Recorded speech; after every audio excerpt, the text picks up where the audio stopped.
एक तरफ है आस्था, पवित्रता, और दूसरी तरफ प्रदूषण और वायरस।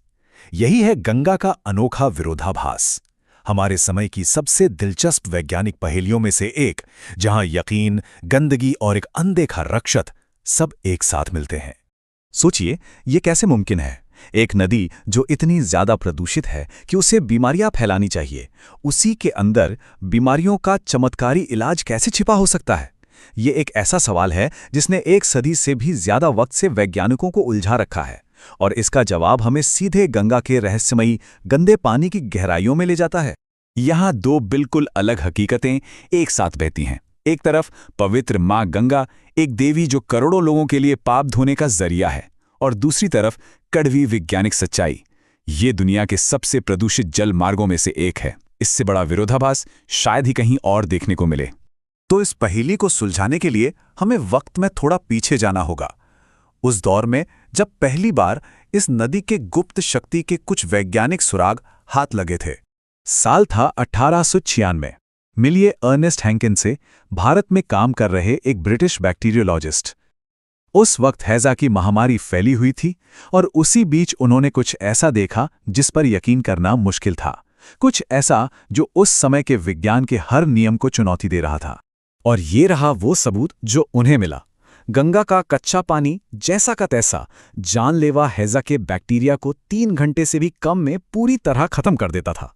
लेकिन जब उन्होंने उसी पानी को उबाला तो कुछ बहुत अजीब हुआ।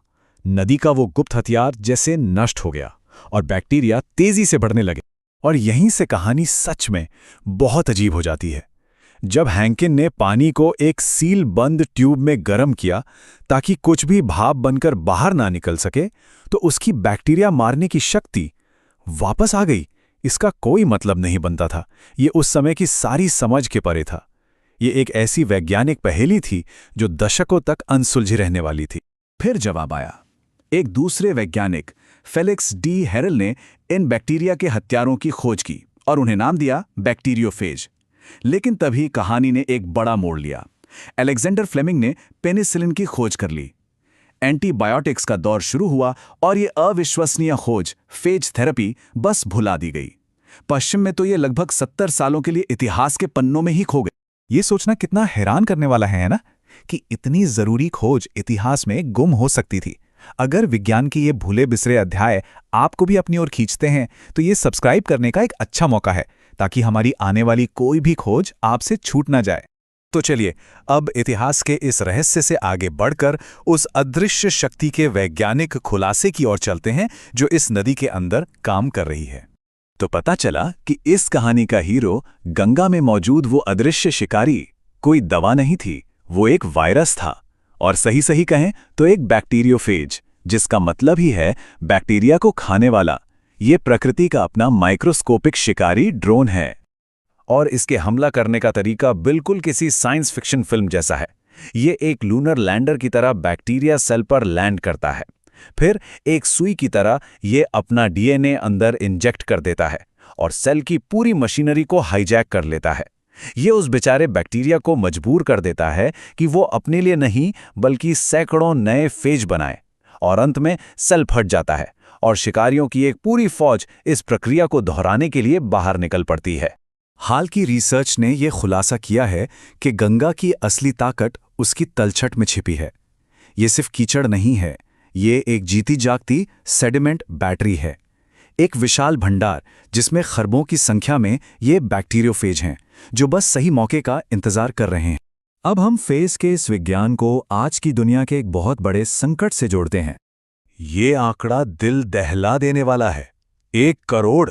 वैज्ञानिकों का अनुमान है कि 2050 तक हर साल इतने लोग एंटीबायोटिक रेजिस्टेंट सुपर बग्स की वजह से मरेंगे। ये संख्या आज कैंसर से मरने वालों की संख्या से भी ज्यादा है। हमारी चमत्कारी दवाएं एंटीबायोटिक्स अब बेअसर होती जा रही हैं।